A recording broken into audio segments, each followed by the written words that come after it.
one thing about her is she might be tripping, but she stayed with a man. You know what I'm saying? She found her first boyfriend, Kenyatta, by tripping.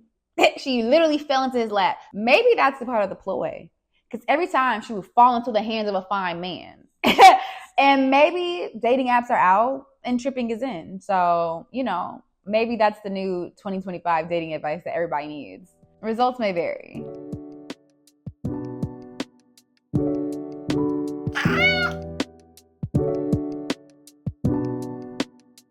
Hi, hello, and welcome to the Cozy Little Book Club.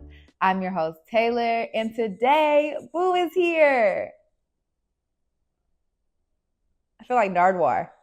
Yes, Boo is here. Thanks so much for joining us. So to kick off Black History Month, I have a book by a local author. Well, local to me. This book is full of lies, deceits, and dramatic falls, quite literally. The book that we're reading today is, drumroll please, Green by Xavia Write. And I have the physical book. Yes, come on, soulful humming. Anyway, this is the book. It is a very beautiful Black woman. And yeah, I do want to say that on initially looking at this cover with the name Green, I really thought it was going to be like something about being like jealous and something else, but that wasn't quite what the book was about. But let's just talk about the story. Let's just talk about it. But before I get into it, I do want to point out that there's one trigger warning. And that's kind of pretty good because the books that I read are kind of intense. So the trigger warning is that there's a lot of gun violence. Yeah. And that's not that bad because, like I said, the books that I usually read are pretty intense. So with that, let's just get into it. So the story starts off from the perspective of Khalifa, who is a successful business owner, and she's on the way to go visit her boyfriend on the way to work. But that is until she is greeted by shouting. She sees her boyfriend, Kenyatta, arguing with a tiny little lady, and that truly takes Khalifa by surprise. She has no idea what they're arguing about, and she doesn't know who this woman is. Once she confronts him, the tiny woman says that she's with Kenyatta. So immediately we're already getting into the spice. Okay, we're getting into the spice. Soon, the argument heats up even more between Khalifa and the tiny woman, and it eventually leads to the tiny little woman getting beat up by Khalifa. So don't play with her, okay? She's not here to be messed around with, okay? Anyway, Khalifa ends up leaving feeling hurt and angry, and she leaves Kenyatta to the dust to deal with the tiny little woman, who actually ends up being his sister, Leah. Just messy. When Khalifa finally gets to work looking all bruised and battered, her employee Jimmy is nice enough to get her some new clothes and some makeup to help her, cover her war wound so that she can continue to work throughout the day. I should note that Khalifa is the owner of Green & Associates, which is a company that essentially helps businesses, especially Black ones, kind of get the funding and help that they need so that they can start their own enterprises. At one point, she meets a client by the name of Lorenz, who is not only interested in starting a business, but he's interested in starting something with her. While all of that is going on, Kenyatta is trying to sort out whatever's going on with his incredibly irrational sister, Leah, all while trying to get Khalifa back into his life, especially after she ran her off. Meanwhile, Leah feels as if her brother doesn't love her anymore and is ashamed of her, and feels as if he not only abandoned her, but he abandoned the family business. The family business being the drugs and pimping that she and her siblings have grown accustomed to while growing up and surviving. Now that Kenyatta is a legit business owner, he's trying to avoid the street life, but Leah keeps trying to rope him back in for one final deal. In the end, the story has twists and turns that'll keep your head spinning. And Khalifa has to decide if she's going to put her trust back into Kenyatta or let a new man step into his place, all while managing all the secrets that continue to spill out. So I will say that upon starting the book, it immediately starts off spicy as hell. And as a pacing girl, I can appreciate that. Imagine walking in on your man and he's arguing with some other woman. And while you're trying to get to the bottom of it, this very tiny little woman spits on you. We would never know. I could never imagine that because wouldn't let that shit happen to me though. That's crazy. And child, when I say that Khalifa really boxed her ass up, I'm not playing. She said, bing, bop, boom, boom, boom, bop, bam. Word to Kendrick. And then once we find out that the tiny woman, aka Leah, is actually Kenyatta's sister, it just brings me to this question. Why? Why did you feel the need to lie like that? Why do you live for the drama, little mama? Like, that rhyme, but why? Why did you do that? Because you could have just said, like, I'm his sister. You didn't have to start some other shit. That just didn't make sense to me. So that brings me to my next point.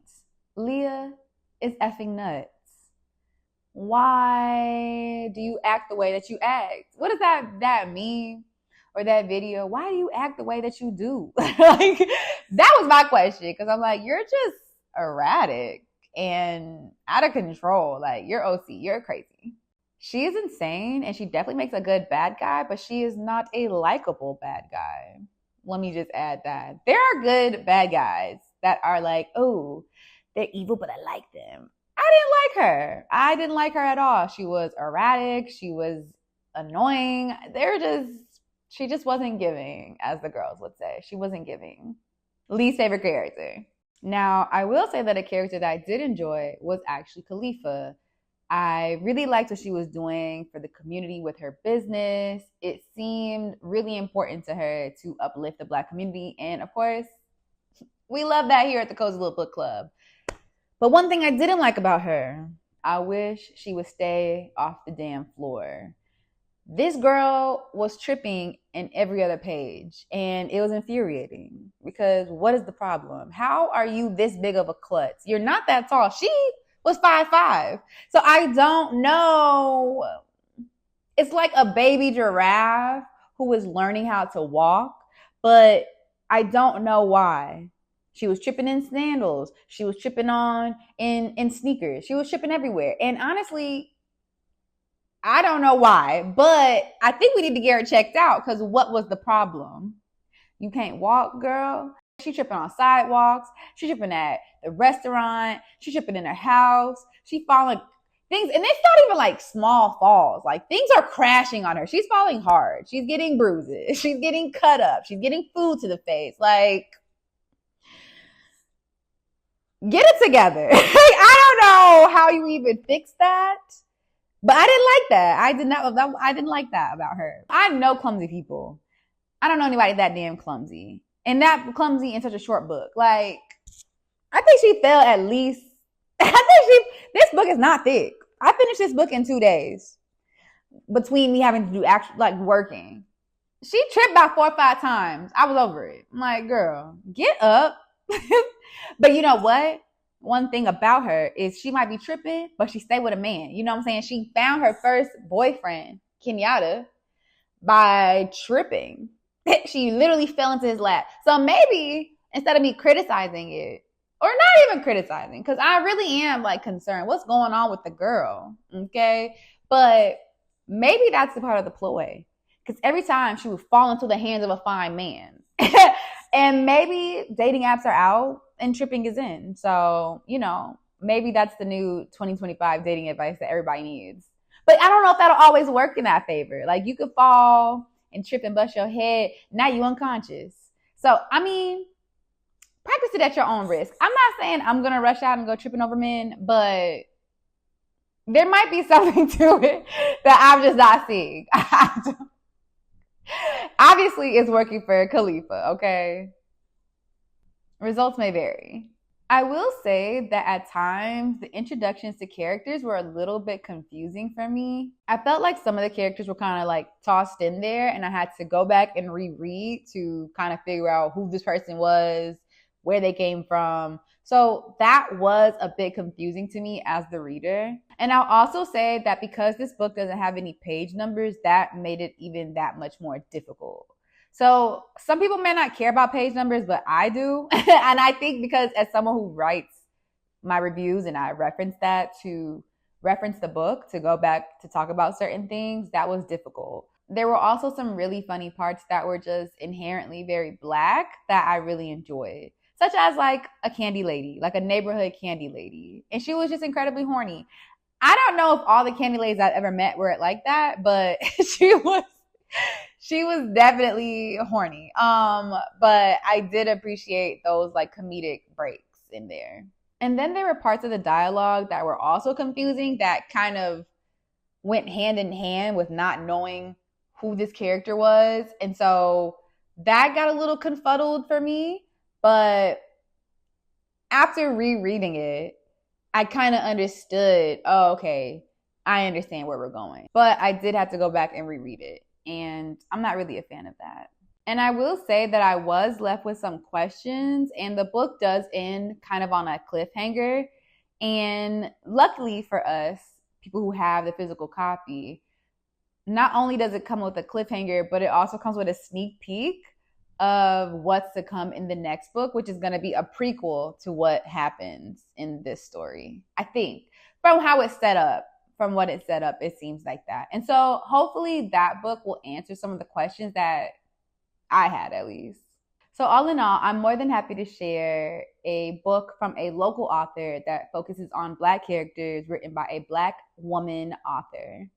There were some things that I enjoyed, and there were some parts where I could have used a little bit more background and context. And so for that, I will give this book a 3 out of 5 golden bookmarks.